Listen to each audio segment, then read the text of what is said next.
Bismillahirrahmanirrahim. Assalamu alaikum. My name is Mohammad Sharif. You are watching Sindhi Knowledge Factory channel. दोस्तों अॼु असां हिन class में modal verb जे मुतलिक़ पढ़ंदासीं, कंप्लीट मॉडल वर्ब खे पढ़ंदासूं ऐं सिखंदासूं त मॉडल वर्ब छा आहे ऐं इन जो इस्तेमालु किन जॻहनि ते ऐं किन सिचुएशन में थिए थो। मॉडल वर्ब जे अंदरि असां कहिड़ा जुमिला आहिनि तिन्हनि खे इस्तेमालु कंदा आहियूं ऐं कहिड़ा काइंड आहिनि मॉडल जा, उहे बि असां हिन वीडियो में सिखंदासीं। यानी कि मॉडल वर्ब खे असीं A to Z मुकम्मल असां हिन वीडियो में क्लियर कंदासूं। लेकिन हिन वीडियो खे स्टार्ट करण खां पहिरीं असांजी हिकु रिक्वेस्ट हूंदी, जेकॾहिं मां असांजे चैनल खे अञा ताईं नाहे सब्सक्राइब कयो त हींअर ई असांजे चैनल खे सब्सक्राइब करे छॾियो ऐं साथ ई बेल आइकन वारे बटन ते क्लिक करियो त जीअं अव्हांखे असांजी नेक्स्ट अचण वारी वीडियो जी नोटिफिकेशन मिली सघे। जेकॾहिं अव्हांखे हीअ वीडियो पसंदि अचे या वरी अव्हां असांखे सपोर्ट करणु चाहो था त हिन वीडियो खे अव्हां लाइक करे छॾिजो। सभ खां पहिरीं असांखे इहो मालूम हुअणु खपे त मॉडल वर्ब आहे छा। दोस्तों, सभ खां पहिरीं असांखे इहो मालूम हुअणु खपे त मॉडल वर्ब आहे छा ऐं मॉडल वर्ब जो इस्तेमालु कहिड़ियुनि सिचुएशन ऐं किन जॻहनि में थींदो आहे। जेकॾहिं अव्हां खां इहो ई सुवालु पुछां त मॉडल वर्ब छा आहे, अव्हां बिना कंहिं देर जे चवंदा शुड, वुड, कैन, कुड, मे, माइट, ही आहिनि मॉडल वर्ब। लेकिन ही एग्ज़ाम्पल आहिनि मॉडल वर्ब जा, ही मॉडल वर्ब पाण नाहे। ऐं तव्हां खां सुवालु कयो आहे त मॉडल वर्ब पाण छा आहे। असां मॉडल वर्ब जो हिकु कॉन्सेप्ट क्लियर कंदासीं। मॉडल वर्ब जेको नालो यानी कि मॉडल जेको निकितो आहे, इहो निकितो आहे मूड मां ऐं जंहिंजी माना आहे दिलि जी ॻाल्हि। असांखे इहो ख़बर पई त मॉडल वर्ब में असां उहे ॻाल्हियूं इस्तेमालु कंदा आहियूं जेके दिलि जी ॻाल्हियूं हूंदियूं आहिनि। इन्हनि जॻहियुनि ते इस्तेमालु कंदा आहियूं जेको असांजी दिलि सां निकिरे थी, तिन लाइ असीं मॉडल वर्ब जो इस्तेमालु कंदा आहियूं। मॉडल जेको वर्ड आहे इहो निकितो आहे मूड मां या मोड मां ऐं जंहिंजी माना आहे दिलि जी ॻाल्हि। हाणे असीं मॉडल वर्ब जे मुतलिक़ कॉन्सेप्ट खे क्लियर कंदासूं त मॉडल वर्ब असां किन जॻहनि ते ऐं किन सिचुएशन में इस्तेमालु कंदा आहियूं। मॉडल वर्ब असां हमेशह विश लाइ, डिज़ायर लाइ, परमिशन, एडवाइस, रिस्पॉन्सिबिलिटी ऐं एबिलिटी लाइ इस्तेमालु कंदा आहियूं। जेकॾहिं अव्हां कंहिंखे विश हुजे, अव्हांजी डिज़ायर हुजे, परमिशन हुजे, एडवाइस हुजे, रिस्पॉन्सिबिलिटी, एबिलिटी हुजे, हिन तरह जी जेका बि अव्हांजी ॻाल्हि हुजे त हुते असीं इस्तेमालु कंदा आहियूं मॉडल वर्ब जो। ऐं हिन तरह जा जेके बि जुमिला आहिनि हुननि खे असीं टेंस जी मदद सां क्लियर नथा करे सघूं ऐं हिननि जहिड़ियुनि ॻाल्हियुनि खे अगरि असां क्लियर करणु चाहियूं त असांखे मॉडल वर्ब जो इस्तेमालु करणो पवंदो। हाणे असीं मॉडल वर्ब जे मुतलिक़ ॿ सेंटेंस कया आहिनि ऐं तंहिंजी मदद सां असीं मॉडल वर्ब जो कॉन्सेप्ट वधीक क्लियर कंदासीं। असां हिकु सेंटेंस में इस्तेमालु कयो आहे यू कैन स्पीक इंग्लिश। तव्हां अंग्रेज़ी ॻाल्हाए सघो था। हिते असीं हुनखे हुनजी एबिलिटी ॿुधाई आहे, असां हुनखे हुनजी क़ाबिलियत ॿुधाई आहे त तव्हां में एतिरी सलाहियत आहे, तव्हां में एतिरी क़ाबिलियत आहे जो तव्हां अंग्रेज़ी ॻाल्हाए सघो था। यानी हिन जॻह ते असां एबिलिटी जो इस्तेमालु कयो आहे। नेक्स्ट असांजो एग्ज़ाम्पल आहे यू शुड स्पीक इंग्लिश। तव्हांखे अंग्रेज़ी ॻाल्हाइणु खपे। त हिन जॻह ते असीं हुनखे एडवाइज़ करे रहिया आहियूं, हुनखे सलाह ॾेई रहिया आहियूं त तव्हांखे अंग्रेज़ी ॻाल्हाइणु खपे या तव्हांखे इंग्लिश ॻाल्हाइणु घुरिजे। त अव्हांखे मालूम थी वियो त एबिलिटी जी ॻाल्हि हूंदी त बि असीं मॉडल वर्ब जो इस्तेमालु कंदासीं। छाकाणि त हिते कैन ऐं should kind of modal verbs आहिनि ऐं तव्हांखे मालूम थी वियो त जेकॾहिं असां कंहिंखे एबिलिटी जी, एडवाइस जी, परमिशन जी, रिस्पॉन्सिबिलिटी जी ॻाल्हि ॿुधाईंदासूं या ॻाल्हि कंदासूं या केरु असांखे ॻाल्हि ॿुधाए त असांखे छाजो इस्तेमालु करणो पवंदो, मॉडल वर्ब जो। इन जो ई सहारो वठिणो पवंदो कंहिं ॻाल्हि खे क्लियर करण लाइ। हाणे असीं हिनखे डिटेल सां क्लियर कंदा आहियूं। मॉडल वर्ब में असां यूज़िस ऑफ कैन खे पढ़ंदासूं। कैन छा आहे? कैन असीं चवंदा आहियूं सघूं खे ऐं कैन जो इस्तेमालु असां किन जॻह ते कंदा आहियूं। एबिलिटी जी ॻाल्हि हुजे या परमिशन जी ॻाल्हि हुजे त असांखे कैन जो इस्तेमालु करिणो आहे। कैन जो इस्तेमालु असां एबिलिटी यानी कि कंहिंखे उन जी क़ाबिलियत ॿुधाइणु चाहियूं त बि असांखे छाजो इस्तेमालु करिणो आहे, कैन जो। ऐं जेकॾहिं असीं कंहिंखे इजाज़त ॾियूं या वरी केरु असांखां इजाज़त घुरे त बि उते छाजो इस्तेमालु थिए थो, कैन जो इस्तेमालु थिए थो। लेकिन परमिशन लाइ जेको इस्तेमालु करिणो आहे अव्हांखे इस्तेमालु करिणो आहे इनफॉर्मल में। इनफॉर्मल मैनर छा हूंदो आहे? इनफॉर्मल मैनर असीं चवंदा आहियूं फ्रेंड्स, फैमिली। यानी कि तव्हां फैमिली में हुजो, तव्हां फ्रेंड्स सां हुजो, तव्हां ब्रदर्स सां हुजो त अव्हांखे छा जो इस्तेमालु करिणो आहे? कैन जो इस्तेमालु करिणो आहे परमिशन में। हिनखे हाणे वधीक एग्ज़ाम्पल जी मदद सां क्लियर करूं था। सभ खां पहिरीं असीं परमिशन जी ॻाल्हि कंदासूं। परमिशन लाइ असां वटि हिते ॿ सेंटेंस आहे। यू कैन गो, तव्हां वञी सघो था। हिते असीं हुनखे परमिशन ॾियूं पिया त तव्हां वञी सघो था। हिते असीं परमिशन जी ॻाल्हि कई आहे। नंबर 2 सेंटेंस असां वटि आहे U can not meet me, तव्हां मूंसां मिली नथा सघो। हिते असां नेगेटिव जो इस्तेमालु कयो आहे, नाकारी जुमिले जो इस्तेमालु कयो आहे, यानी कि कंहिं असां खां मिलण जी परमिशन वरिती लेकिन असीं उनजी परमिशन खे रिजेक्ट कयोसीं। U can not meet me, तव्हां मूंसां मिली नथा सघो। उमेद करां थो तव्हांखे परमिशन जो कॉन्सेप्ट क्लियर थी वेंदो। नेक्स्ट असां वटां एबिलिटी, त क़ाबिलियत लाइ असां कीअं इस्तेमालु कंदा आहियूं, इहो बि असीं जुमिलनि खे क्लियर करूं था। आई कैन स्पीक इंग्लिश, आउं अंग्रेज़ी ॻाल्हाए सघां थो, मूं में एतिरी सलाहियत आहे, आउं अंग्रेज़ी ॻाल्हाइण जो क़ाबिल आहियां। त हिन जॻह ते असीं एबिलिटी खे इस्तेमालु कयोसीं। जीअं त आई कैन स्पीक इंग्लिश, आउं अंग्रेज़ी ॻाल्हाए सघां थो। इंट्रागेटिव लाइ असीं छा कंदासीं, सभ खां पहिरीं हेल्पिंग वर्ब पहिरीं आणींदासीं। जीअं कैन असांजो मॉडल वर्ब आहे, ईअं सम्झो हेल्पिंग वर्ब आहे, हिन खे असीं सभ खां पहिरीं आणींदासीं। Can you solve this question, तव्हां में एतिरी क़ाबिलियत आहे, तव्हां में एतिरी सलाहियत आहे, तव्हां में एतिरी एबिलिटी आहे जो तव्हां हिन सवाल खे हल करे सघो। त बि असीं हिते छा जो इस्तेमालु कयोसीं, एबिलिटी जो इस्तेमालु कयोसीं। इन खां पोइ हिकु ॿियो एग्ज़ाम्पल आहे, I can not understand your language, मूं में एतिरी सलाहियत ई न आहे जो तव्हांजी ॿोली सम्झी सघां, यानी कि तव्हांजी ॿोली खे सम्झण जी मूं में सलाहियत न आहे। उमेद करां थो तव्हांखे कैन जो कॉन्सेप्ट क्लियर थी चुको हूंदो त कैन असीं किन जॻह ते ऐं किन सिचुएशन में ऐं कहिड़े सेंटेंस सां करे सघूं था। हाणे असां पढ़ंदासूं कुड खे। कुड छा आहे, past tense of can. Can जो पास्ट टेंस तंहिंखे असीं कुड चवंदा आहियूं। ईअं खणी चवां त कैन जी सेकेंड फॉर्म कुड छा आहे, could is past tense of can. हाणे असीं हिन खे वधीक डिटेल सां पढ़ूं था। कुड जो इस्तेमालु असीं पोलाइट रिक्वेस्ट सां, एबिलिटी सां ऐं नरेशन सां करे सघूं था। हाणे असां एबिलिटी खे कैन में बि पढ़ियोसीं, कुड में बि पढ़ंदासीं, लेकिन इन में फ़र्क़ु छा, इन में डिफरेंस कहिड़ो आहे, इहो बि असीं क्लियर करूं था। सभ खां पहिरीं असां वटि ऑप्शन आहे पोलाइट रिक्वेस्ट। पोलाइट रिक्वेस्ट उन खे चवंदा आहियूं जेका रिक्वेस्ट जेको अर्थ प्यार सां कयो वियो हुजे, वॾे एतिराम सां कयो वियो हुजे, तंहिंखे असीं पोलाइट रिक्वेस्ट चवंदा आहियूं। ऐं एबिलिटी तव्हां पोयां ॾिसी आया आहियो, एबिलिटी असीं चवंदा आहियूं जंहिंमें असीं कंहिंजी क़ाबिलियत खे बयानु करियूं या केरु वरी असांजी क़ाबिलियत खे बयानु करे। ऐं नरेशन उहे हूंदा आहिनि जीअं डायरेक्ट इनडायरेक्ट, हिक जी ॻाल्हि कयल ॿियो केरु ॿुधाए, तंहिंखे असीं नरेशन चवंदा आहियूं। ऐं इन्ही सिचुएशन में बि असीं कुड जो इस्तेमालु करे सघूं था। सभ खां पहिरीं असीं पोलाइट रिक्वेस्ट खे क्लियर कंदासीं। पोलाइट रिक्वेस्ट की, could U please open the window, छा तव्हां दरियूं खोले सघो था, छा तव्हां दरियूं खोली सघो था। हिते असीं कुड जो इस्तेमालु इन्ही लाइ कयो आहे ताकी असां वॾे एतिराम ऐं वॾे प्यार सां अॻिए शख़्स खे चऊं पिया त तव्हां महिरबानी करे दरियूं खोलो। नेक्स्ट एग्ज़ाम्पल असां वठा, could U turn the music down, छा तव्हां म्यूज़िक खे डाउन करे सघो था। हिते बि असीं उनखे वॾे एतिराम सां चयो आहे त तव्हां जेको आहे म्यूज़िक खे डाउन करियो। हिते असां उनखे कंहिं वॾे आवाज़ में न चयो आहे, कंहिं डड़के सां न चयो आहे तव्हां म्यूज़िक खे बंदि करियो, बल्कि हिते असीं पोलाइट रिक्वेस्ट सां चयो आहे, वॾे प्यार सां चयो आहे त तव्हां म्यूज़िक खे बंदि करे सघो था। इन खां पोइ असीं एबिलिटी खे बि बयानु कंदासीं। एबिलिटी खे असीं कैन में पढ़ियोसीं, लेकिन हिते असीं एबिलिटी खे छा जी ॻाल्हि कंदासीं, पास्ट टेंस, यानी कि असां में एतिरी क़ाबिलियत हुई लेकिन गुज़िरियल वक़्त में, हाणोके दौर में प्रेज़ेंट टाइम में असां में उहो एबिलिटी न आहे, लेकिन गुज़िरियल वक़्त में असां में उहो एबिलिटी हुई। जीअं वैन आई वॉज़ यंगर, जॾहिं आउं निढो हुअसि, यानी कि पोएं वारे टाइम जी ॻाल्हि करे पियो त जॾहिं आउं निढो हुअसि, I could run a mile, आउं 1 माइल डोड़ी सघंदो हुअसि, आउं 1 माइल भॼी सघंदो हुअसि। यस्टरडे, गुज़िरियल ॾींहुं, I could not find my wallet, गुज़िरियल ॾींहुं आउं पंहिंजो वॉलेट खे ॻोल्हे न सघियुसि, यानी कि मूं में उहा एबिलिटी, उहा सलाहियत न हुई जो आउं पंहिंजो ॿटूं या वॉलेट खे ॻोल्हे सघां। ऐं मथे सेंटेंस में छा पियो चवे, मथे सेंटेंस में चवे पियो जॾहिं आउं निढो हुअसि, आउं 1 माइल डोड़े सघंदो हुअसि, मूं में एतिरी सलाहियत हुई, मूं में एतिरी एबिलिटी हुई जो आउं 1 माइल डोड़े सघंदो हुअसि। Next is narration.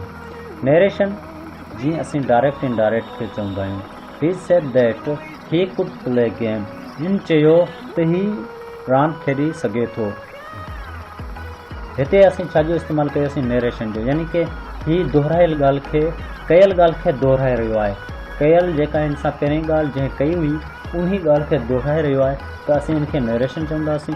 ऐं हिन में असीं छा जो इस्तेमालु कंदा आहियूं, कुड जो इस्तेमालु कंदा आहियूं। जीअं ही सेड दैट, हिन चयो, यानी कि इहो ॻाल्हि पहिरीं थी चुकी हुई, पास्ट में थी चुकी हुई, लेकिन पास्ट वारी ॻाल्हि खे ही प्रेज़ेंट में दोहिराए पियो, त असां हिन जुमिले में कुड जो इस्तेमालु कंदासीं, छाकाणि ही पास्ट जी ॻाल्हि आहे। जी you said that he could sing a song, हीअ बि एग्ज़ाम्पल आहे नरेशन जो।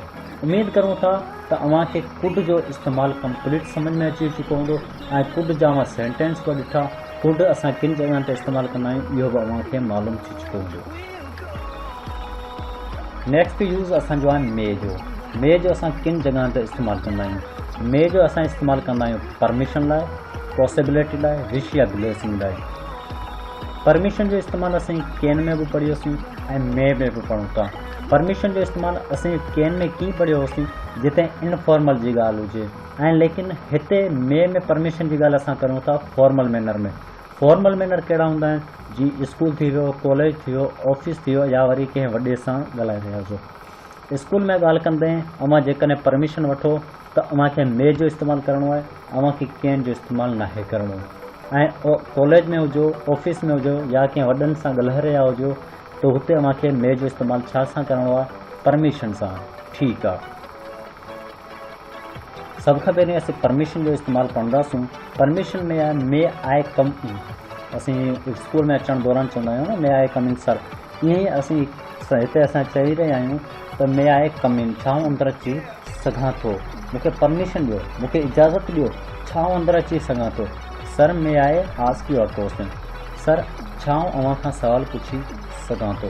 हिते बि असीं मे जो इस्तेमालु कयोसीं, छाकाणि त सर असांजो रिस्पेक्टेड पर्सन आहे, त हिन खां असां इजाज़त वठंदासीं त असां मे जो इस्तेमालु कंदासीं। Next जवर possibility. पॉसिबिलिटी छा आहे, पॉसिबिलिटी असीं चवंदा आहियूं इम्कानात खे। उहा जॻह जिते इम्कान हुजनि, उहो कमु जंहिंजा इम्कान हुजनि, उते असीं पॉसिबिलिटी जो ऐं मे जो इस्तेमालु कंदा आहियूं। कीअं इस्तेमालु कंदा आहियूं, may be he is right, थी सघे थो ही सही हुजे, थी सघे थो ही सही हुजे। हिते इम्कान जी ॻाल्हि पिया करियूं त थी सघे थो ही सही हुजे, यानी कि इम्कान आहिनि ही सही हुजे। जीअं असां वटि नेक्स्ट आहे, ही मे कम टुडे, थी सघे थो अॼु अचे, यानी कि हिन जे अचण जा चांस आहिनि। उहो कमु जंहिंमें चांस हुजनि, ऐं इन्ही कम खे असीं पॉसिबिलिटी चवंदा आहियूं, ऐं जंहिंजो इस्तेमालु असीं मे सां कंदा आहियूं। उमेद करूं था त अव्हांखे पॉसिबिलिटी बि सम्झ में अची चुको हूंदो। नेक्स्ट असांजो आहे विश या ब्लेसिंग, यानी कि कंहिंखे दुआ करणु। हिते बि असीं मे जो इस्तेमालु कंदा आहियूं। कंहिंखे असीं दुआ कयूं या केरु असांखे दुआ करे, उते असीं सेंटेंस में मे जो इस्तेमालु कंदा आहियूं। जी मे अल्लाह ब्लेस यू, मुंहिंजो अल्लाह तव्हां ते महिरबानी हुजे, मुंहिंजो अल्लाह तव्हां ते रहम करे। हिते बि असीं छा जो इस्तेमालु कयोसीं, मे अल्लाह जो इस्तेमालु कयोसीं। मे यू लिव लॉन्ग, तव्हांजी उमिरि वॾी थिए। हिते बि असीं मे जो इस्तेमालु कयोसीं, छाकाणि असां हिनखे ॿिए हमरा खे दुआ करे रहिया आहियूं, त हिन जॻहनि ते असां मे जो इस्तेमालु कयोसीं। उमेद करूं था त अव्हांखे मे जो कॉन्सेप्ट बि क्लियर थी चुको हूंदो, त मे जो इस्तेमालु असां किन सिचुएशन में ऐं कहिड़े हिसाब सां करे सघूं था। माइट छा आहे ऐं माइट जो असां किन जॻहनि ते ऐं कहिड़ी सिचुएशन में इस्तेमालु कंदा आहियूं। सभ खां पहिरीं असांखे इहो मालूम हुअणु खपे त माइट आहे छा। माइट असीं चवंदा आहियूं पास्ट टेंस ऑफ मे, यानी कि मे जो पास्ट तंहिंखे असीं माइट चवंदा आहियूं। सादन लफ़्ज़नि में ईअं खणी चवां त मे जी जेका सेकेंड फॉर्म आहे, तंहिंखे असीं माइट चवंदा आहियूं। सवाल ही अचे थो त मे छा आहे। मे जे मुतालिक़ असीं ऑलरेडी हिकु क्लास ठाहे चुका आहियूं, जेका असां अपलोड बि करे चुका आहियूं, जंहिंजी आउं लिंक हेठि डिस्क्रिप्शन में ॾेई छॾंदुसि। अगरि अव्हां मे जो कॉन्सेप्ट क्लियर करणु चाहो था त तव्हां असांजी मे जी क्लास पिणु ॾिसी सघो था। हाणे ॻाल्हि कंदा आहियूं माइट जी। माइट छा आहे, सेकेंड फॉर्म ऑफ मे। हाणे डिफरेंस छा आहे, माइट ऐं मे में डिफरेंस कहिड़ो आहे। डिफरेंस इहो आहे, ऐं सादन लफ़्ज़नि में सम्झाईंदुसि, ऐं सम्झण जी कोशिशि कजो। मे जेको आहे वधीक चांस लाइ इस्तेमालु कंदा आहियूं, माइट जेको आहे घटि चांस लाइ इस्तेमालु कंदा आहियूं। मिसाल अव्हांखे ॾियां त हू कल्ह स्कूल ईंदो, यानी कि मूंखे इम्कान आहिनि त हू कल्ह स्कूल ईंदो। हिते आउं जेकॾहिं मे लॻायां त मूं वटि जेका परसेंटेज जी ॻाल्हि करियूं त मूं वटि 100 मां 80% चांस आहिनि त हू जेको आहे कल्ह स्कूल ईंदो। लेकिन आउं माइट खे इस्तेमालु करां त असां वटि चांस छा हूंदा, पॉसिबिलिटी जा असां वटि चांस केतिरा हूंदा, सिर्फ़ु 30 या 40% चांस हूंदा। यानी कि जॾहिं चांस जी सूरत घटि हुजे, उहो कमु जंहिंमें असांखे इम्कान घटि हुजे, यानी कि उहो कोन थो अची सघे, त असीं उते माइट खे इस्तेमालु कंदा आहियूं। ऐं जिते असांखे यकीन ऐं इम्कान वधीक हुजे उते असीं मे जो इस्तेमालु कंदा आहियूं। उमेद करूं था तव्हांखे क्लियर थी चुको हूंदो मे ऐं माइट जो कॉन्सेप्ट। इन खां बावजूदि आउं हिकु ॿियो जेको आहे एग्ज़ाम्पल ॾियां थो। अवां आसमान ते निगाह करो था ऐं ॾिसो था त तमामु घणा ककर आहिनि ऐं अव्हांखे इम्कान आहे त हिते मींहुं ईंदो, यानी कि ककर आहिनि, सिज जी का बि रोशनी किथां न पई अचे, सिर्फ़ु काला बादल आहिनि, कारा ककर आहिनि। अवां मे खे इस्तेमालु करे सघो था। ऐं जेकॾहिं आसमान साफ़ हुजे ऐं ककर घटि हुजनि, यानी कि मींहुं अचण जा चांस तमामु घटि हुजनि, त अवां उते माइट खे इस्तेमालु कंदा। उमेद करूं था तव्हांखे मे ऐं माइट में जेको डिफरेंस हो उहो अव्हांखे सम्झ अची चुको हूंदो त मे छा आहे ऐं माइट छा आहे, मे जो ऐं माइट में डिफरेंस कहिड़ो। वधीक हाणे असीं पढ़ंदासीं माइट खे। जेकॾहिं अव्हांखे हीअ वीडियो पसंदि अचे पई या सम्झ अचे पई त हिन वीडियो खे हींअर ई लाइक करियो ऐं लाइक करण में कंजूसी न कंदा करियो, सिर्फ़ु लाइक करे छॾियो। मे जेको आहे असीं पॉसिबिलिटी लाइ, परमिशन लाइ ऐं सजेशन लाइ इस्तेमालु कंदा आहियूं। पॉसिबिलिटी यानी कि कंहिं ॻाल्हि जा असां वटि इम्कान हुजनि त हीउ कमु थींदो, इम्कान आहे, त असीं माइट खे इस्तेमालु कंदा हुआसीं। हाणे असीं मॉडर्न वर्ब में मे खे इस्तेमालु कंदा हुआसीं। हाणे असीं जॾहिं माइट खे पढ़े रहिया आहियूं त माइट खे इस्तेमालु कंदासीं। परमिशन लाइ अव्हांखे या इजाज़त ॾियणी हुजे या इजाज़त वठणी हुजे त माइट इस्तेमालु करे सघो था। ऐं सजेशन लाइ पिणु माइट जो इस्तेमालु कयो वञे थो। हाणे असीं एग्ज़ाम्पल वठूं था पॉसिबिलिटी जो, परमिशन जो ऐं सजेशन जो, जंहिंखे असीं ॾिसी करे हिननि टिनी खे वधीक डिटेल सां क्लियर कंदा आहियूं। असां 3 एग्ज़ाम्पल आहिनि। नंबर फर्स्ट आहे ही माइट कम यस्टरडे, यानी ही कल्ह अची सघंदो हो, यानी कि असां वटि चांस आहिनि त ही जेको आहे कल्ह अची सघंदो हो। हिते असां वटि चांस आहिनि, यानी कि कल्ह जी ॻाल्हि थिए पई, गुज़िरियल ॾींहं जी ॻाल्हि थिए पई, पास्ट टेंस ऑफ मे जी ॻाल्हि थिए पई, यानी कि कल्ह वारे ॾींहं जी ॻाल्हि थिए पई त ही मेट कम यस्टरडे, हू कल्ह अची सघंदो हो। यानी कि असां वटि इम्कान आहिनि, चांस हो त हू अची सघंदो हो। अच्छा, ही छा जी ॻाल्हि थी वई? ही ॻाल्हि थी वई पॉसिबिलिटी जी, यानी कि असां वटि इम्कान आहिनि, हू कल्ह अची सघंदो हो।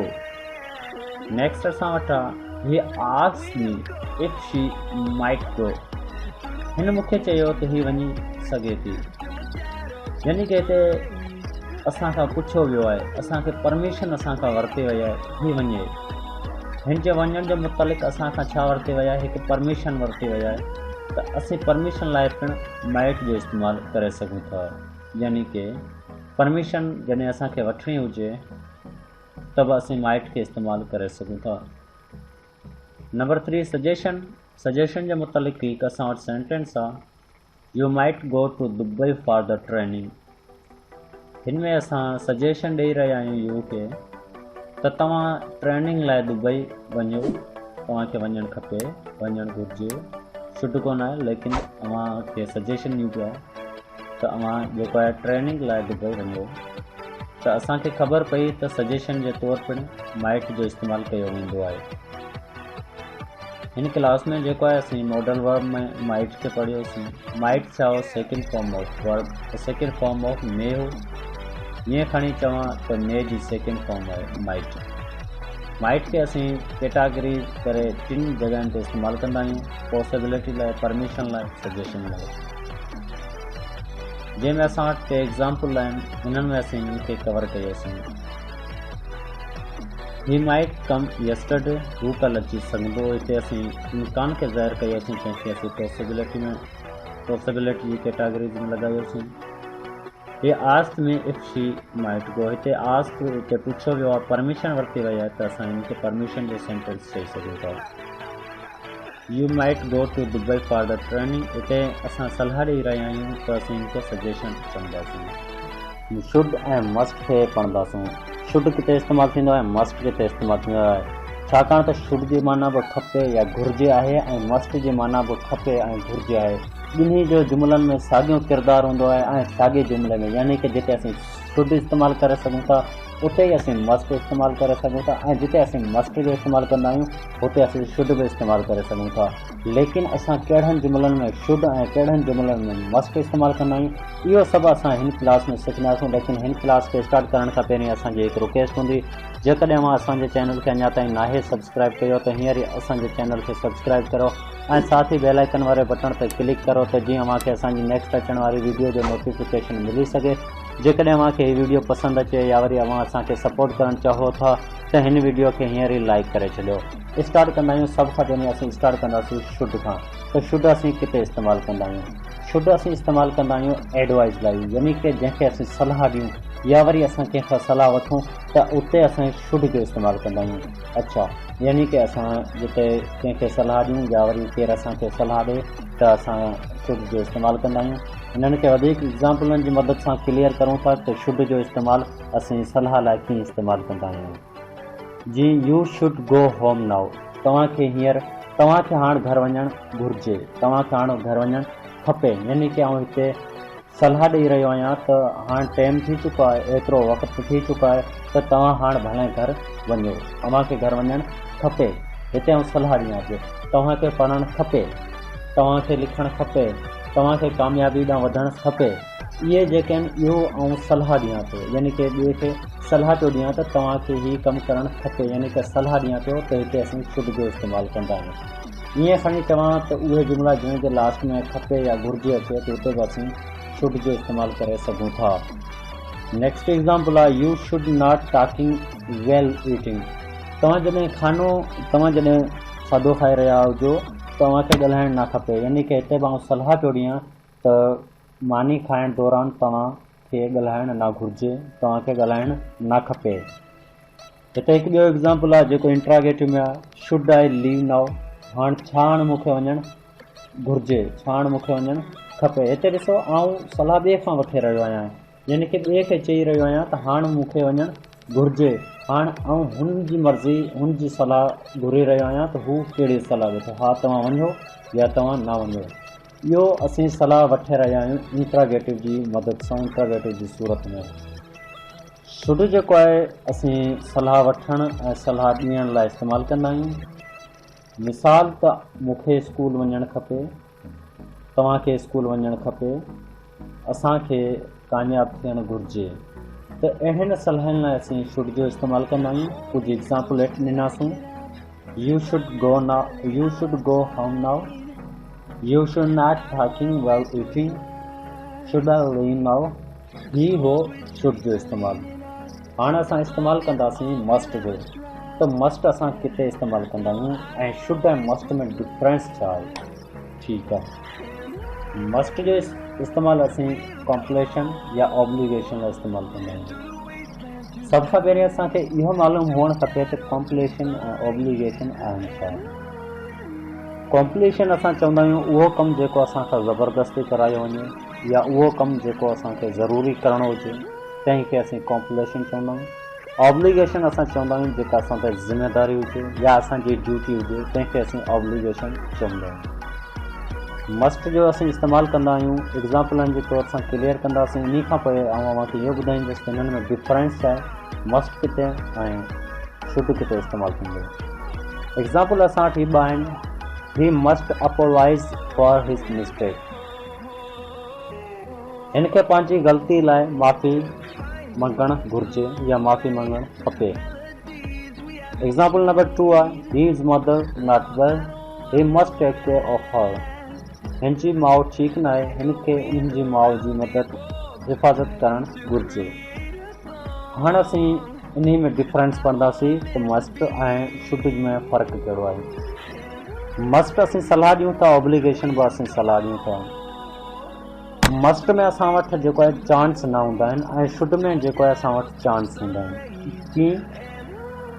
जीअं त आउं तव्हांखे चवां त तव्हांखे घर वञणु खपे, जीअं त असां हिकु एग्ज़ाम्पल कयोसीं U should go home now ऐं हिते असां चयोसीं तव्हांखे घर वञणु खपे तव्हांखे घर वञणु घुरिजे जेकॾहिं आउं हिते मस्ट खे इस्तेमालु करां U must go home now तॾहिं बि जुमिलो असांजो सही आहे लेकिन हिते मस्ट अची वञे हा त माना असांखे एनी हाउ वञणु घुरिजे आहे लाज़मी ज़रूरी वञणु खपे हिते को चांस न हो त असीं वञूं या न वञूं हिते असांजो को चांस न हो लेकिन शुड जो इस्तेमालु आहे यानी असां वटि चांस आहे त असां इहो कमु करूं या न करूं जेकॾहिं मस्ट अची वञे त असांखे उहो कमु एनी हाउ करिणो आहे कंहिं बि सूरत में उहो कमु करिणो आहे मस्ट ऐं शुड में इहो ई फ़र्क़ु आहे यानी की शुड में असां वटि चांस हूंदो आहे ऐं मस्ट में असां वटि चांस न हूंदो आहे मस्ट असांखे ज़रूरी करणो हूंदो आहे लाज़मी करणो हूंदो आहे ज़बरदस्ती करणो हूंदो आहे जीअं कॉम्प्लिकेशन यानी की करिणो ई करिणो आहे ऑब्लिगेशन असांजी ज़िम्मेदारी असांखे लाज़मी करिणो आहे शुड में असां सलाह ॾियूं था ॻाल्हि साॻी आहे त शुड में असां वटि ऑप्शन हूंदो आहे त असां इहो कमु करूं या न करूं ऐं मस्ट में असांखे एनी हाउ उहो कमु परफॉर्म करिणो आहे उमेद करूं था त असां अव्हांखे मॉडल वर्ब में शुड ऐं मस्ट जो फ़र्क़ु ऐं शुड ऐं मस्ट जो इस्तेमालु पिणु सम्झ अची चुको हूंदो शुड जेको असां सलाह लाइ ऐं मस्ट जेको असां ज़रूरी कॉम्प्लिकेशन ऐं ऑब्लिगेशन लाइ इस्तेमालु कंदा आहियूं जेको हींअर असां पढ़ियोसीं ऐं सम्झोसीं इंशाल्लाह असां हाणे नेक्स्ट क्लास सां मिलंदासूं उन क्लास में असीं मॉडल वर्ड जो हिकु ॿियो काइंड उन खे डिफाइन कंदासूं उन खे पढ़ंदासूं जेकॾहिं अव्हांखे हीअ वीडियो पसंदि आई हुजे अव्हांखे हिन वीडियो में का ॻाल्हि सम्झ आई हुजे त तव्हां हिन वीडियो खे लाइक करियो ऐं जेकॾहिं अव्हांखे हीअ वीडियो सम्झ न आई हुजे पसंदि न आई हुजे या हिन में अव्हांखे का मुश्किलात हुजे का ॻाल्हि सम्झ न आई हुजे त अव्हां असांखे कमेंट करे पुछा करे सघो था असांजी हिकु रिक्वेस्ट हूंदी त शुड ऐं मस्ट तव्हां हिकु हिकु सेंटेंस ठाहे असांखे कमेंट करियो ताकी असांखे ख़बर पवे त असां तव्हांखे जेको शुड ऐं मस्ट जे मुतालिक़ पढ़ायोसीं उहो अव्हांखे सम्झ अची चुको आहे डेयर जो असां किन जॻहनि ते इस्तेमालु कंदा आहियूं ऐं नीड जो असां किन जॻहनि ते इस्तेमालु कंदा आहियूं हाणे ॻाल्हि कंदा आहियूं डेयर खां डेयर असां छा लाइ इस्तेमालु कंदा आहियूं बहादुरी लाइ दिलेरी लाइ डेयर जी माना खे ॾिसूं त बि इहो ई आहे त ज़रूरत बहादुरी लाइ असीं डेयर जो इस्तेमालु कंदा आहियूं जीअं त असीं कॉलेज में जेके कॉलेज जा जुमिला आहिनि तिन में असीं डेयर जो इस्तेमालु कंदासीं कॉलेज छा हूंदो आहे बहादुरी दिलेरी ज़रूरत खे असीं कॉलेज चवंदा आहियूं त अहिड़नि जुमिलनि में असीं छा जो इस्तेमालु कंदासूं डेयर जो इस्तेमालु कंदासूं डेयर खे असां वधीक डिटेल सां क्लियर कंदासूं मिसालुनि में ॿ हिते असां जुमिला ॾींदासूं जिन्हनि में असीं डेयर खे वधीक डिटेल सां क्लियर कंदासूं असां वटि ॿ जुमिला आहिनि डेयर जा नंबर हिकु आहे हाउ डेयर यू कम हेयर तव्हांजी हिमत कीअं थिए हिते अचण जी त अहिड़नि जुमिलनि में जिते असीं हिमत जी ज़रूरत जी ॻाल्हि करियूं त उते असीं डेयर जो इस्तेमालु कंदा आहियूं डेयर असां सिंधी में मुख़्तलिफ़ लफ़्ज़नि सां बि कंदा आहियूं जीअं त तव्हांजे हिते कीअं आया आहियो तव्हांजी एतिरी ज़रूरत अथई जो हिते आया तव्हांजी एतिरी हिमत तव्हां में एतिरी बहादुरी आहे हिते अचण जी तव्हां में एतिरी दिलेरी आहे हिते अचण जी त अहिड़नि जुमिलनि में असां छा इस्तेमालु कंदा आहियूं डेयर जो इस्तेमालु कंदा आहियूं जीअं असां वटि हिकु ॿियो एग्ज़ाम्पल आहे she dare not speak in my presence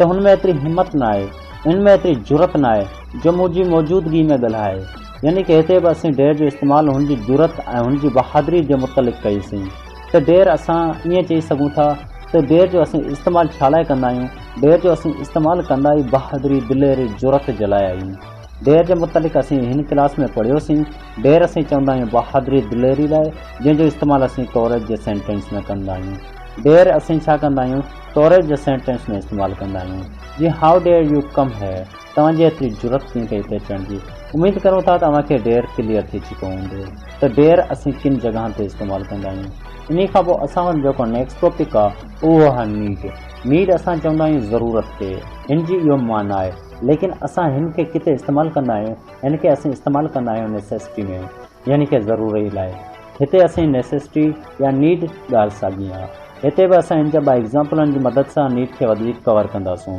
need जे लाइ असां वटि हिकु सेंटेंस आहे U need not come here तव्हांखे ज़रूरत न आहे हिते अचण जी हिते असां हुन जे मुतालिक़ ज़रूरत जी ॻाल्हि कईसीं ताकी तव्हां लाइ ज़रूरी न आहे जो हिते अचो हाणे तव्हांजो को कमु न आहे जो हिते अचो यानी की नीड जो इस्तेमालु असां छा लाइ कयोसीं ज़रूरत लाइ इस्तेमालु कयोसीं ऐं इन खां पोइ असां ॿियो सेंटेंस आहे नीड ऐं इन्फॉर्म आहे छा हिन खे हाणे ॿुधाए सघां थो हिन खे ॿुधाइण जी हाणे मूंखे ज़रूरत आहे हिते बि असां अहिड़ा जुमिलनि लाइ नीड जो इस्तेमालु कयोसीं नीड असीं इस्तेमालु कंदा आहियूं ज़रूरत लाइ जेका असांजी ज़रूरी हुजे त अहिड़नि जुमिलनि में असीं नीड जो इस्तेमालु कंदा आहियूं जेकॾहिं अव्हांखे हीअ क्लास पसंदि आई या हिन क्लास मां जेको कुझु अव्हां सिखियो इहो असांखे कमेंट करे ॿुधायो ताकी असांखे बि ख़बर पवे त असांजे पढ़ाइण मां केतिरा माण्हू मुतमिन आहिनि। वुड जो यूज़ पढ़ंदासीं त वुड किथे इस्तेमालु थींदो आहे, वुड जो सही इस्तेमालु कहिड़ियुनि जॻहियुनि ते थींदो आहे ऐं वुड असां कीअं इस्तेमालु करे सघूं था। सभ खां पहिरीं असांखे इहो मालूम हुअणु खपे त वुड आहे छा। वुड असीं चवंदा आहियूं पास्ट टेंस ऑफ विल, यानी कि विल जो पास्ट टेंस असीं वुड चवंदा आहियूं। ऐं ईअं खणी चवां त विल जो जेको असां इस्तेमालु कंदा आहियूं फ्यूचर टेंस में, जेकॾहिं विल वारी ॻाल्हि असीं पास्ट में करियूं त असांखे वुड जो इस्तेमालु करणो पवंदो आहे। त इन्हनि जॻहियुनि ते असीं वुड जो इस्तेमालु कंदा आहियूं। उमेद करां थो तव्हांखे वुड जे मुतलिक़ थोरी घणी इंफॉर्मेशन मिली चुकी हूंदी। जेकॾहिं मूंखे हीअ वीडियो पसंदि अचे पई त हिन वीडियो खे लाइक करियो। हाणे असांखे इहो मालूम करिणो आहे त वुड असां किन जॻहियुनि ते इस्तेमालु कंदा आहियूं।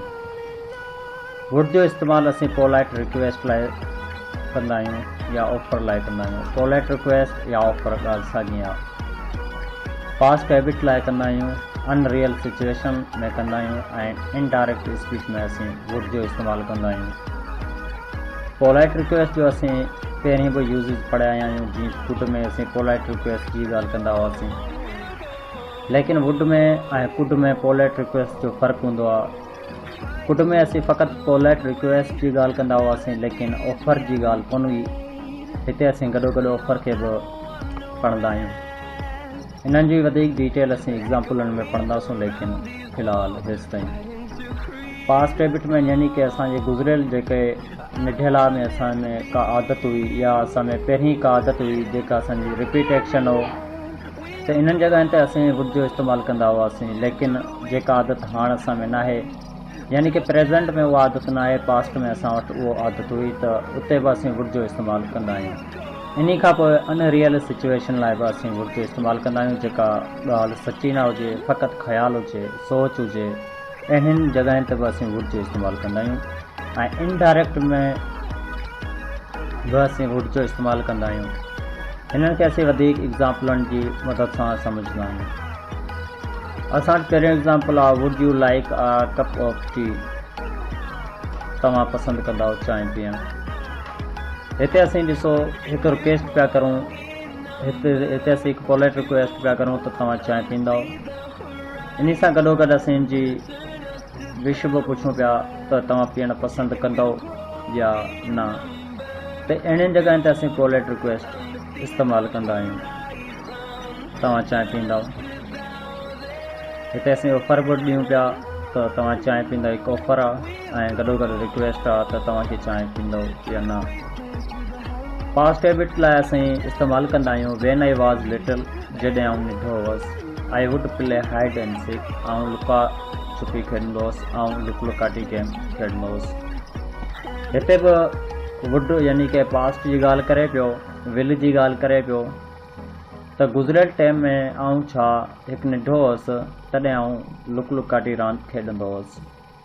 त हिते बि असीं वुड जो इस्तेमालु कयो आहे, छाकाणि त हीअ ॻाल्हि असांजी पास्ट जी आहे, गुज़िरियल वक़्त जी ॻाल्हि करे पियो, जीअं त वेन आई वॉज़ लिटिल, जॾहिं आउं नंढो हुअसि। त अहिड़ियुनि जॻहियुनि ते असीं वुड जो इस्तेमालु कंदा आहियूं। जेकॾहिं सिर्फ़ु हीअ हुजे I will play hide and seek, त हिन जी माना अलॻि थी आहे, लेकिन हिते when I was little in ॻाल्हि असांखे इहो ज़ाहिर कयो त हीअ पास्ट जी ॻाल्हि आहे, तंहिं लाइ असीं हिते वुड जो इस्तेमालु कयो आहे। जेकॾहिं हीअ अधु सेंटेंस न हुजे त हिते असीं विल जो इस्तेमालु करियूं आहे। अनरियल सिचुएशन लाइ असीं हिकु सेंटेंस ठाहियो आहे, we would go to Japan but we are too busy. असीं जापान वञूं हा पर असीं तमामु घणा मसरूफ़ हुआसीं, तमामु घणा बिज़ी हुआसीं। हिते ॻाल्हि पियो करे त हिते ख़्याल जी ॻाल्हि करे पियो, हिते सोच जी ॻाल्हि करे पियो त असीं जापान वञूं हा। हिते फ़क़ति यानी कि थिंकिंग जी ॻाल्हि आहे, अनरियल सिचुएशन आहे, त इहो थियो कोन, फ़क़ति ई सोचियो हो त असां जापान वञूं हा पर असीं छा आहे बिज़ी हुआसीं। यानी कि अहिड़ी ॻाल्हि कई आहे जेका अनरियल आहे, सची न आहे, सोच आहे, ख़्याल जी ॻाल्हि आहे, त बि असीं हिते वुड जो इस्तेमालु कंदा आहियूं। इनडायरेक्ट स्पीच में जीअं she said that he would bring me a smart phone, हिन चयो त ही मुंहिंजे लाइ स्मार्ट फ़ोन आणींदो। हिते बि ॾिसो इनडायरेक्ट जी ॻाल्हि आहे, यानी कि हिन पहिरीं हिक खे चयो, लेकिन हू हाणे ॿिए इंसान खे ॿुधाए पियो, उन्ही जी ॻाल्हि करे पियो त हुन ईअं चयो हो त हू मुंहिंजे लाइ स्मार्टफोन आणींदो। त इनडायरेक्ट में बि असीं वुड जी ॻाल्हि कईसीं, वुड जो इस्तेमालु कयोसीं। जेकॾहिं अव्हांखे वीडियो पसंदि आई आहे या अव्हांखे सम्झ आई आहे त असांखे कमेंट करे ॿुधायो ऐं इन्हनि जे मुतलिक़ मां हिकु सेंटेंस ठाहे पिणु असांखे सेंड करियो ताकी असांखे इहो यकीन थिए त असांजे सम्झाइण मां तव्हांखे सम्झ अचे पियो। सिंध वारा जियन सिंधी टोपी अज वारा जियन इहा सिंध जी रीता सिक भरी प्रीता नची नची यारो अंत हिकिड़ो